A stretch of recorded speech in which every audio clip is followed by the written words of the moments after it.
कि हे अयोध्या वासियों, मैं अपने हृदय में ममत्व तो ला करके नहीं कह रहा हूँ। आप ये नहीं समझिएगा कि अयोध्या के राजा है और ये जो कह रहे हैं सो सही है। नहीं, गलत होगा तो आप लोग रोक दीजिएगा हमको। बड़ भाग्य मानुष तन पावा। आप में से कितने लोगों को लगता है कि बड़े भाग्य से ये मनुष्य शरीर मिला है? दिन भर रात भर कुही होते रहते हैं, तबाह होते रहते हैं। कोई कुछ बोल दिया तबाह हो गए।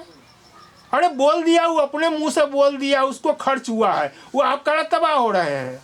वो गाली भी दिया है, वो अपने अपने मुंह से बोल। ये मानस रोग है आपका, ये मानस रोग लगा हुआ है। यहाँ आइएगा, सफाई होगी, है ना। ये जो इसी प्रसंग में आगे हम बताएंगे आपको। मान लिया जो गलत कोई कर रहा है तो उसे नहीं आता है। अभी हम बताते हैं ना आपको, और राम के शब्दों में बताएंगे। कहते हैं राम जी कि बड़ भाग्य मानुष तन पावा, सूर दुर्लभ सदग्रंथन गावा। सदग्रंथ ऐसा बता रहा है कि ये देवताओं को भी दुर्लभ है मनुष्य शरीर। और साधन धाम मोक्ष करी द्वारा, पाए न जई परलोक सवारा। इसको पा करके भी जो अपना अग्रिम नहीं बना लेता है तो क्या होता है उसके साथ? सो पड़त्र दुख पावई, सिर धुन धुन पछताई, अकाल ही कर्म ही ईश्वर ही मिथ्या दोष लगाई।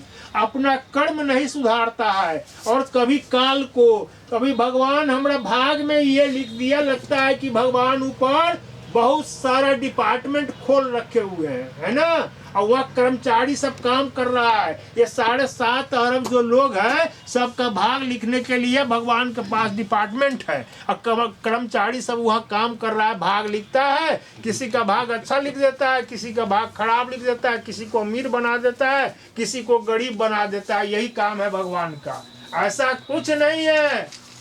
अब भगवान विष्णु की बात आती है, वो तो बैकुंठ लोक में बैठे हुए हैं। अब कहाँ है बैकुंठ लोक में? क्षीर सागर में, दूध का सागर है। अब कैसा दूध? आज तक फटा नहीं, आज तक वो दूध नहीं फटा हुआ है। पता नहीं कितने गाय को दूध करके वहाँ जमा सागर बनाया गया है। ये आंख नहीं खुलता है लोगों का। कहते हैं भुजंग ओम भुजंग शयनं पद्मावतारं संसार सारं भुजगेंद्रहारं सदा बसंते हृदय अरविंदे भवन भवानी सहितं न। अरे भवन भवानी सहितं नमामि सदा बसंते हृदय अरविंदे। इसको छोड़ दिया, अब किधर दौड़ गया? बाहर की तरफ दौड़। सारे शास्त्रों में, वेदों में, हर जगह है, इशारा किया हुआ है, लेकिन हम इशारा को समझते नहीं है। हाँ, तो फिर आगे कहते हैं, महाराज राम कहते हैं आगे, क्या कहते हैं? नर्तन भाव बारिधि कहूं बेड़ो।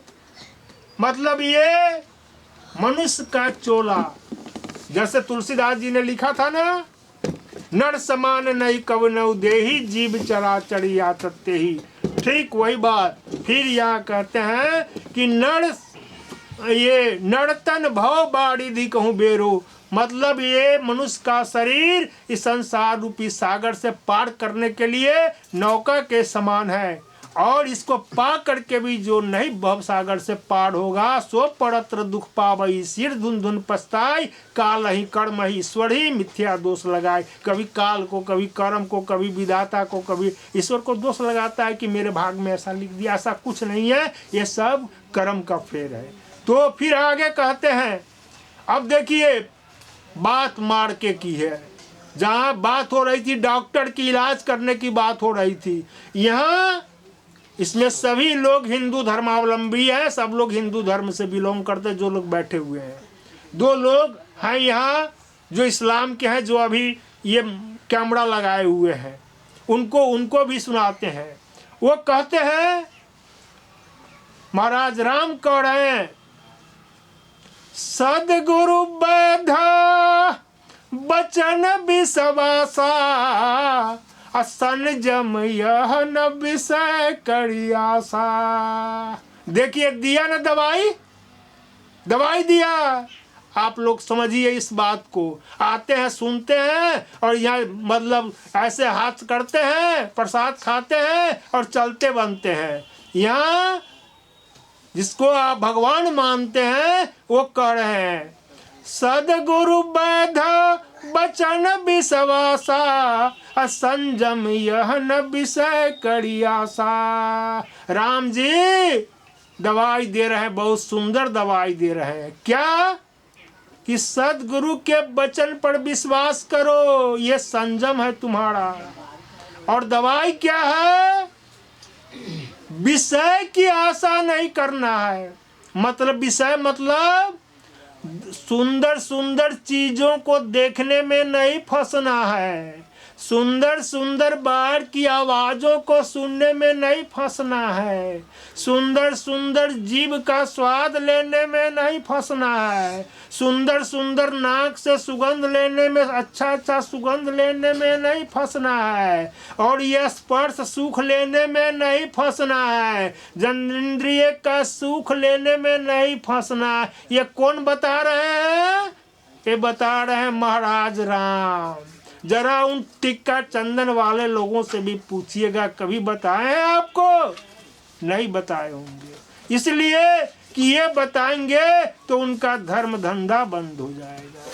धर्म धंधा बंद हो जाएगा तो उनकी लग्जरी गाड़ी नहीं होगी, उनका लग्जरी बंगला नहीं होगा, चेले चपाटियों की संख्या अधिक नहीं होगी, और आग करके लाखों करोड़ों चढ़ाने वाले आंख के अंधे और गले के मोट लोग नहीं पहुंचेंगे बेड़ा पार कराने के लिए।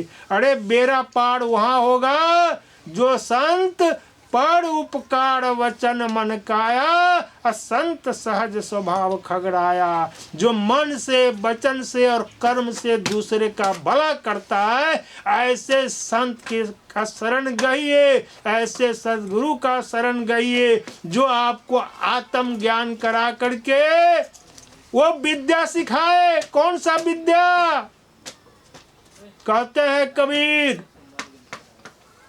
पहले दही जमा के पीछे दूहो गाय। अब लीजिए, पहले दही जमा के पीछे दूहो गाय, बकरावा के बछरावा के पेट में अब माखन हाट बिकाए।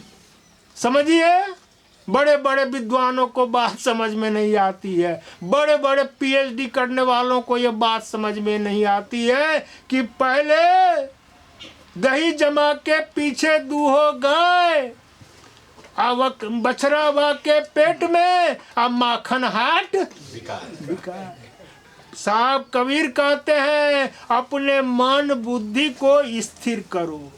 कहाँ स्थिर करो? सत्संग में स्थिर करो। इसी को दही जमना कहते हैं। और ये जब दही जमेगा तो ये ज्ञान हो जाएगा। मन बुद्धि जब स्थिर होगा, मन जब नहीं भागेगा विषयों में, तो ये दही जम गया।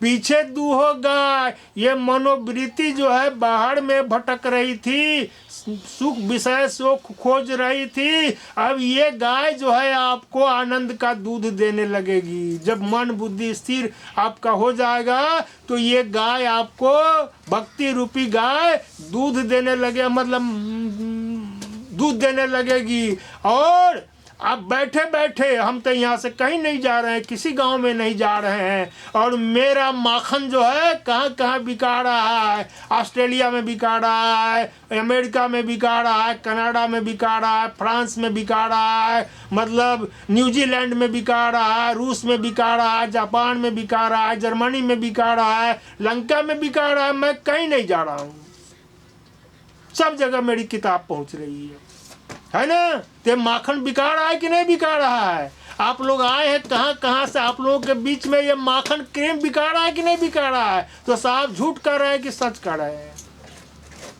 सच बात है, एकदम सच कर रहे हैं। तो पहले ये कैसे संभव होगा? एक और अचरज की बात सुन लीजिए। गगन महल बीच गौ बियानी, गगन महल में गौ बियानी, धरती दूध जमानी। अब माखन माखन संतों ने खाया, छाछ जगत बड़ पानी। मतलब गगन महल में गौ बियानी, धरती दूध जमानी, अब माखन माखन संतन खाया, छाछ जगत बड़ पानी। मतलब गगन महल में गौ बियाने से मतलब है कि जब आपकी मनोवृत्ति उच्च स्थान भक्ति में पा जाएगी, ज्ञान में उच्च स्थान पा जाएगी, साधना में उच्च स्थान पा जाएगी, तब आपके अंदर जो है ये समझिए कि ये गाय भी आ गई।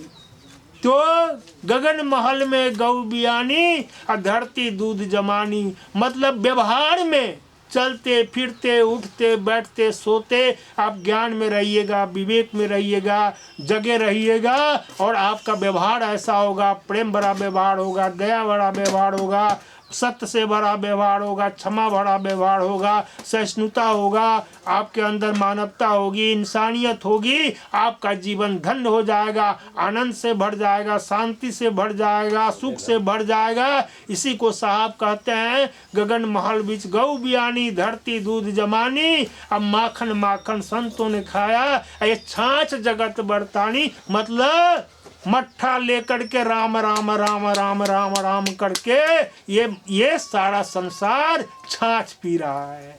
अरे राम तो भीतर में बैठा है, और इस राम से मुलाकात नहीं, और राम से मुलाकात कौन कराता है? जब ये सदगुरु जो बता रहे हैं वचन पर विश्वास करके, जब सदगुरु की शरणागत होइएगा, और सदगुरु जब आपके मन रूपी चादर को धो देगा, साफ साफ कर देगा, तोरा मन दर्पण कहलाए। तब जब तेरा मन साफ हो जाएगा, तब कौन दिखाई पड़ेगा? उसमें असली परमात्मा दिखाई पड़ेगा, असली भगवान दिखाई पड़ेगा। साहब ने फिर कहा कि साहिब तेरा भेद न जाने कोई, साबुन ले ले पानी ले ले, मलमल काया धोए, अंतर घट का दाग न छूटे, निर्मल कैसे होए? इसको खाली सिर्फ निर्मल कर लेना है। भगवान तो बाहर आने के लिए बेचैन है, प्रकट होने के लिए बेचैन है, लेकिन हम सब लोग भूले हुए हैं उसके पीछे, जिसको हम लोगों ने अपने मन की कल्पना शक्ति से पैदा किया है, उसी के पीछे हम लोग पड़े हुए हैं। और असली भगवान इसमें तड़प रहा है बाहर आने के लिए, और पहुंचते भी हैं वहां तो समझ नहीं पाते हैं। समझिए, आगे कहते हैं साहब, या घट भीतर बैल बंधे हैं, निर्मल खेती हो। अरे इसमें ऐसी ऐसी खेती हो रही है, ऐसी खेती हो रही है आनंद की, सुख की और प्रेम की, जिसका कोई जोर नहीं है, वैसी खेती। आगे फिर कहते हैं, जल भी जर बिन पेड़, पेड़ बिन तुम्बा, बिन फूले फल होय। कहे कबीर सुनो भाई साधो, बिना गुरु ज्ञान, तो बिना गुरु के ज्ञान होने वाला नहीं है। ये जो यहाँ मिल रहा है, इसको समझिए, सुनिए और उस पर मंजन करिए। फिर गोस्वामी जी की बात पढ़ाइए। कहते हैं क्या? मंजन फल पे किए तत्काला, का कहो पिक बकऊ मराला। जब मंजन करिएगा, जब यहाँ सुने हैं, उस पर बैठ करके आधा घंटा 1 घंटा अकेले में बैठ करके सोचिए कि क्या कहा गया है, तब क्या होगा? का कहो पिक, कौआ कोयल के समान हो जाता है। जब इस पर मंजन करिएगा तो कोयल के समान हो जाइएगा। अब बगुला हंस के समान हो जाता है। हंस मतलब पूरब दिशागामी, पूरब दिशा मतलब ज्ञान दिशा। ज्ञान दिशा जब आपके जीवन में उदय, ज्ञान का सूरज उदय होगा, तो साहब कबीर कहते हैं, गगन घटा गहरानी रे साधु, गगन घटा गहरानी रे, पूरब दिशा से उठत बदरिया, रिमझिम बरसत पानी रे, गगन घटा गहरानी रे।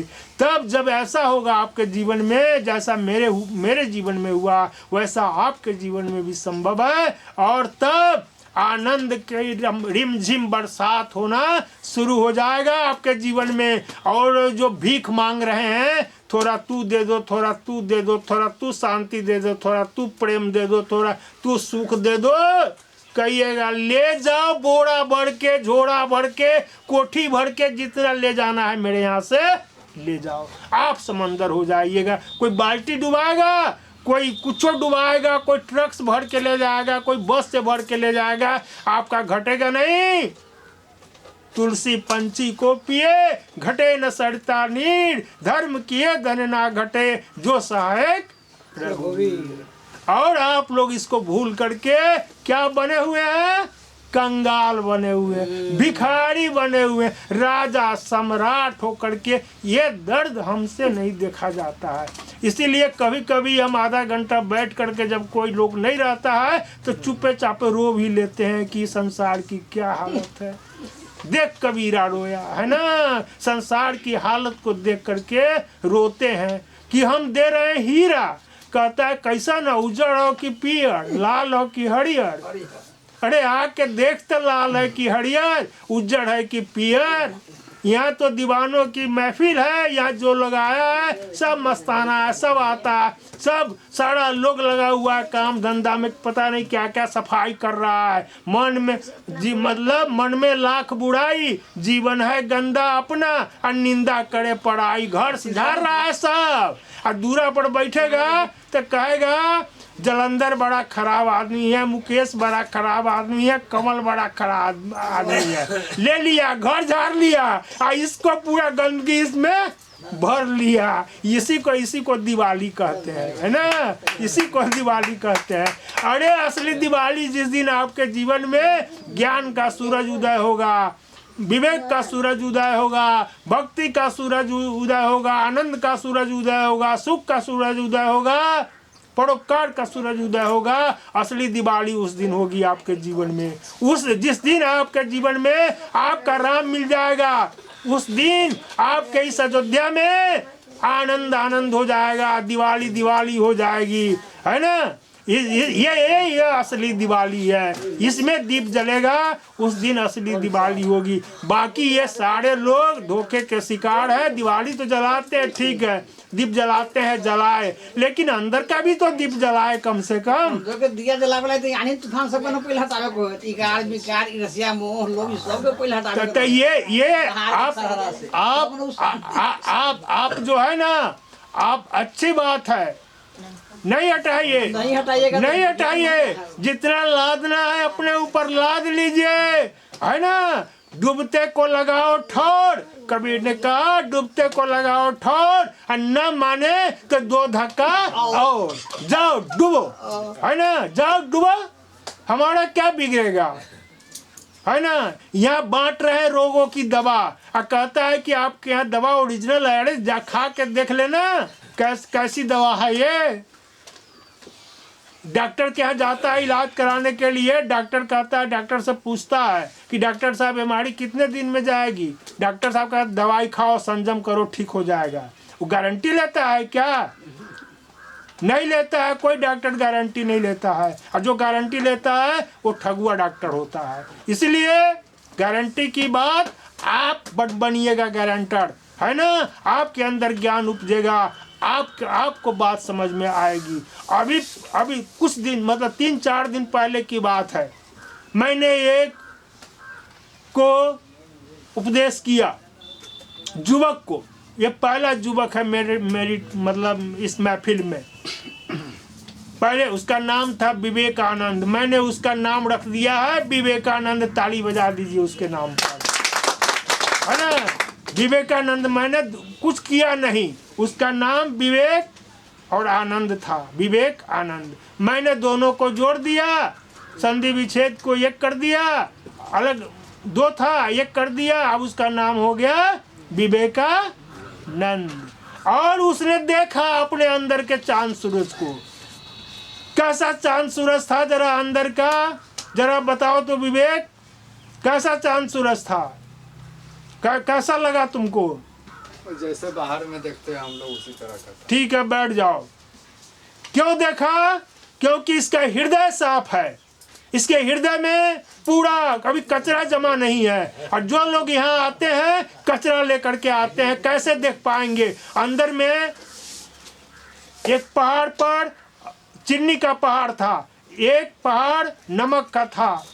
चीनी के पहाड़ से पर नमक के पहाड़ वाला एक चिट्ठी चली चीनी के पहाड़ पर, तो वहाँ पहुंची तो चीनी वाली वो चिट्ठी से बोला कि यार तू यहाँ रहते हो, तुम्हारा पहाड़ किस चीज़ का है? वो चीनी वाली चिट्ठी बोली ये तो चीनी का पहाड़ है, मैं चीनी खाकर मस्त रहती हूँ, बड़ा मीठा है। और उससे पूछा तुम कहाँ रहती हो? तो मैं तो नमक के पहाड़ पर रहता हूँ, तो जरा टेस्ट कर लो। चीनी कहा कि कराओ। तो टेस्ट किया, कहा कि अरे तेरा चीनी तो मेरे ही नमक जैसा लगता है, नमकीन। कहा कि नहीं ऐसा तो हो नहीं सकता है। तो जरा मुंह खोलो। तो मुंह खोला तो उसमें नमक का ढेला था भीतर में, है ना, नमक का ढेला था। क्यों? वो चली थी कि जा रहे हैं कहीं, हमको वहाँ रहना पड़ेगा भूखे, इसलिए थोड़ा रख लेते हैं। तो यहाँ जो लोग आते हैं कुछ कचरा भर करके आते हैं, पता नहीं वहाँ क्या मिलेगा, अपना कुछ ले करके आते हैं। तो जिस दिन इसको झाड़ करके आइएगा ना, उस दिन यहाँ से भर के जाइएगा चीनी वाला।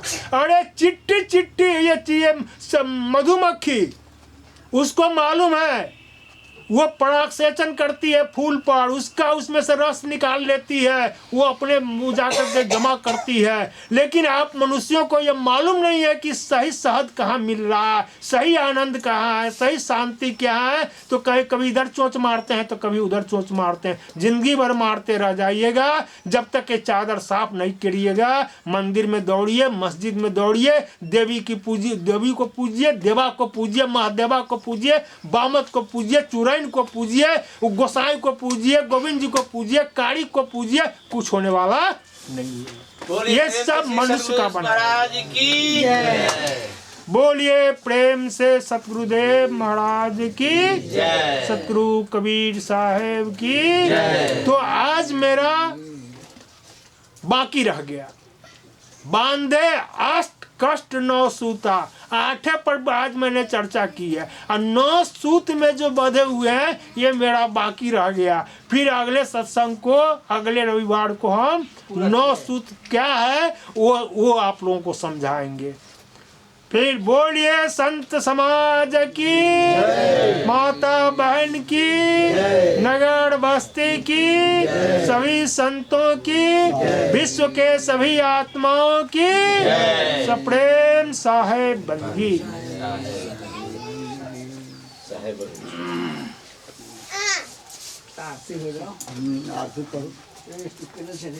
साहब ये डाल का जो कैन नंबर 65 में डाल है 8 9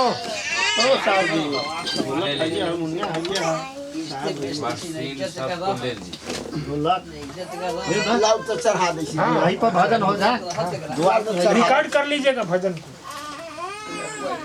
लंबा हो जाएगा, सब हो जाएगा। भूपेंद्र बाबू अभी अढ़ाई बजता है, 2:30 बज रहा है, 3 बजे से। हाँ कथी 3 बजे दोसर चीज लंबा हो जाएगा, सब हो जाएगा। पंचायती में एक ठो हो जाए। हाँ पंचायती कर्मचारी